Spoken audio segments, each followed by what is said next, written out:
Hello, this is Richie from PlayStation Country, and today we're taking a look at Tembo the Badass Elephant, which is a Sega game made by Game Freak, who apparently made the Pokemon games back in the day, so they've got a bit of pedigree.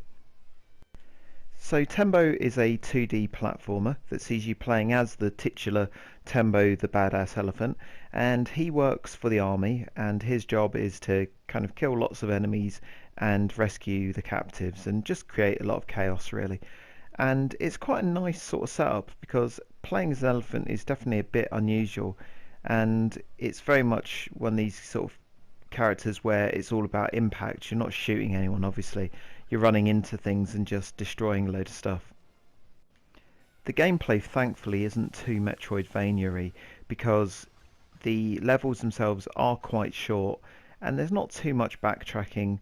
There's not too much kind of going up and down. There's some of that in there for sure, but it's not too bad.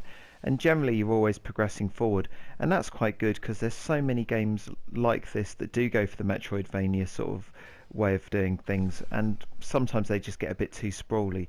This doesn't do that and is definitely a lot more immediate and enjoyable for it. And so as you kind of progress through the game, you're really looking for three types of things. You're looking for enemies to kill, because the more you get, your number in the middle at the top there, which is in purple, that goes up, and ultimately you need to collect lots of, I guess, dead enemies to unlock some of the later levels, so you can't just kind of avoid things. And you know, they're not too hard to kill. There's some tricky enemies in there, but it's not too bad. Then you've got peanuts, such as what's above his head right there, and those kind of give you extra lives. I guess that works a bit like Sonic and the golden rings. And then you've got the captives. You can see one there with the green arrow in this sort of yellow cage thing, and you collect those. I don't really know if that kind of gives you very much, if it's just points or whatever, but whatever, do it anyway. And essentially the challenge really just comes from the platforming, figuring out where everything's hidden, and you know, some of the combat, including the boss battles, one you'll see a bit later.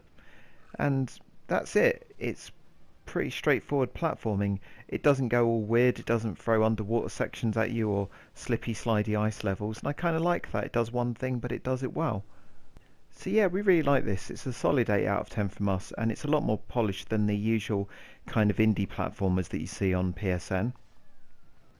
So check it out, and check out PlayStationCountry.com, and I'll leave you with this. An elephant could no more get its trunk up its ass than we could lick our balls.